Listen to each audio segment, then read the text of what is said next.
Okay. Good evening.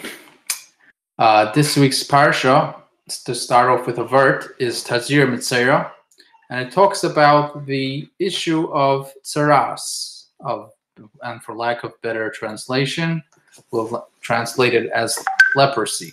But as we know that's not actually what it is. So the pasuk starts off. The pasuk says, when you're going to come to Canaan, Nesati nega tsaras v'veis aretz achuzaschem. In other words, amongst the various places that tsaras could be, it could be on the person, it could be on the clothes. And the pasuk tells us that when you're going to come to Eretz Yisrael, I'm going to put tsaras on the houses of your possession. And as the commentaries point out, and Rashi notes that I am going to put, when you come to Eretz Canaan, when you're going to come to Eretz Yisrael, I'm going to place tsaras there. It implies that it's actually going to be, not if you do something there will be tsaras, but Hashem is actually saying that there's going to be there. And he brings from the famous medrash that says that the Amorim hid their treasures in the walls of their house. They felt that they'll be able to come back later. And Hashem brought tsaras, and one of the things for tsaras is on a house, you have to take off the bricks. So the Jews did that, and they discovered their treasures that were hidden behind it. Now, Rashi and the Medrash stressed that it was the Amorim. In other words, even though there were many nations in Eretz Canaan, there's 7 nations, without even getting into the Plishtim, there's 7 nations. It specifies that it was the Amorim who did it. It wasn't everybody, it was the Amorim. And according to Chassidus explains that this is purposefully, it was the Amorim. Amorim, the word Amori, comes from the word speech. And we know each one of the 7 nations, Kanani, Chiti, and so on, represented a different negative attribute, a negative sphera that a person has within himself and also in general in the world. And Amorim comes from the word Omar, Amira, talking, speech, which obviously has a direct connection to Lashon Hara, which, as we know, that's where one of the things that causes tsaras is Lashon Hara, as we learned from Miriam. So it's not an accident that it was the Amorim that had the tsaras on their houses, because it's directly connected to speech, negative speech.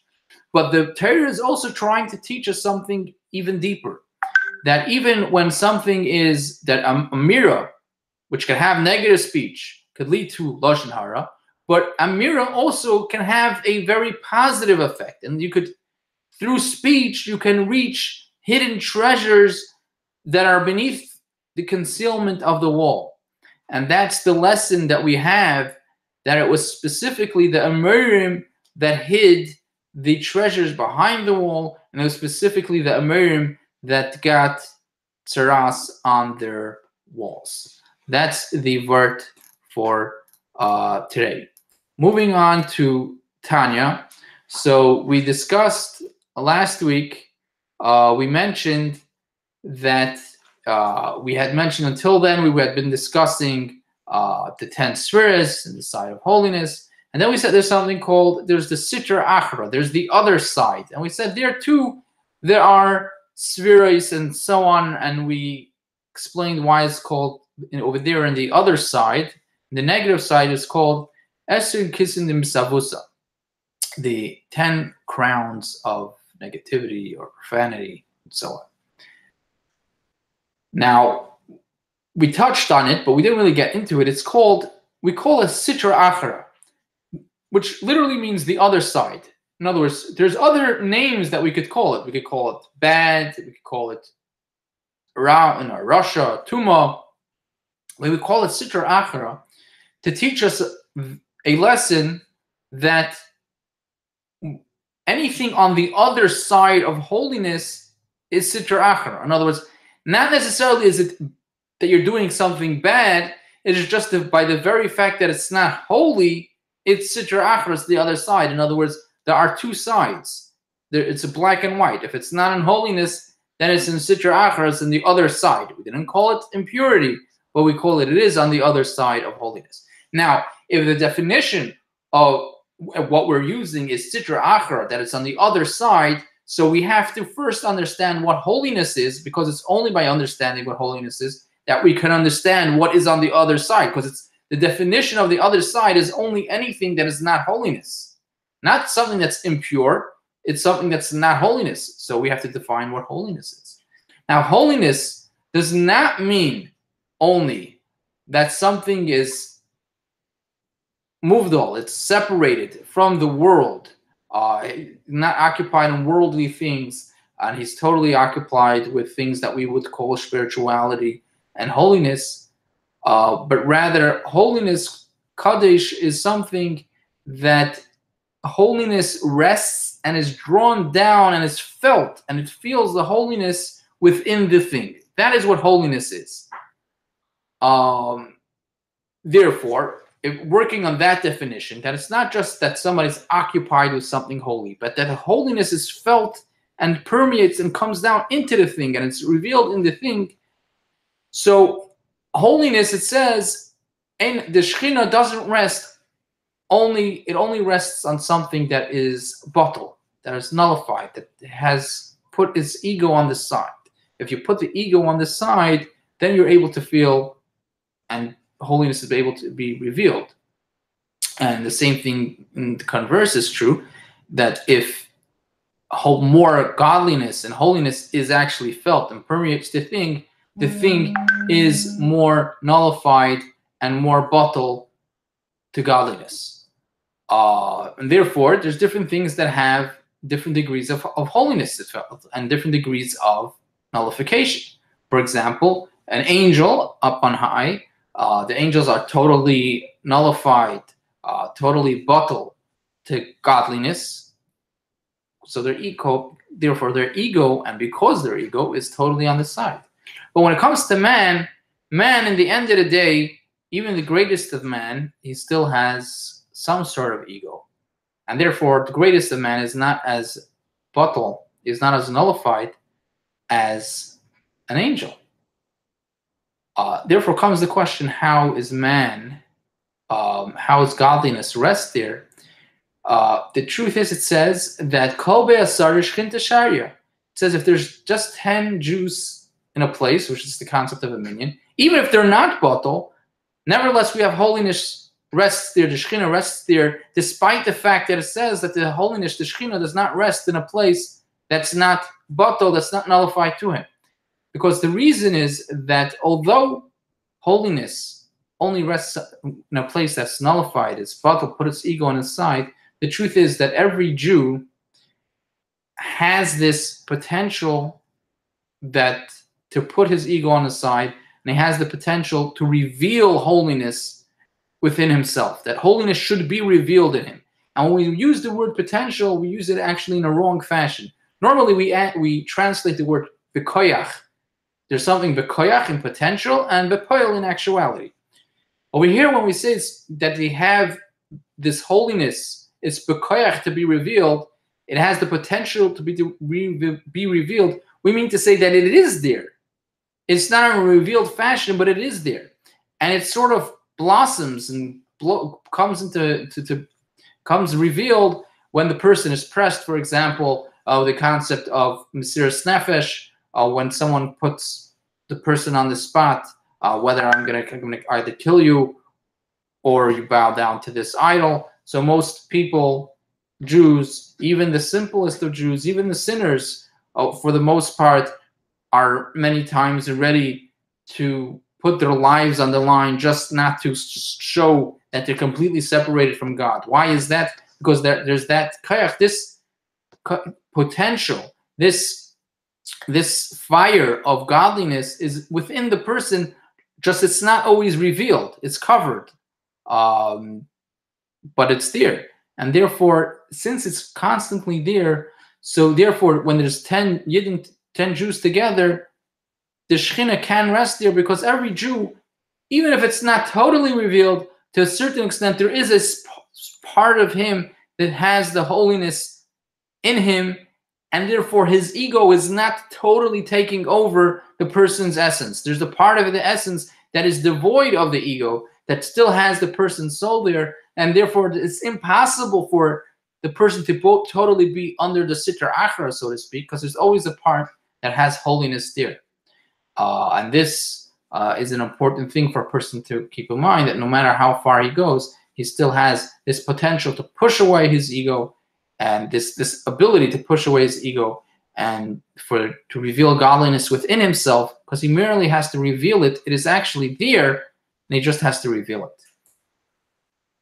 Going down to halacha, there's a general halacha about answering amen. Now, normally a person is not supposed to answer amen. If a person made a blessing, made a bracha for no reason, so we don't answer amen on it, right? If the person made a blessing to eat something or to do a mitzvah, so we answer amen. But if the person was just out of the blue, just rattled off a blessing, we don't answer amen on that blessing, because that's not a real blessing.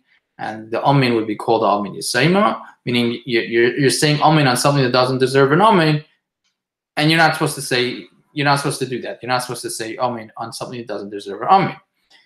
The question arises, what about a child? Now, the child is not necessarily obligated to make a blessing, but the child is making the blessing. Do you answer amen?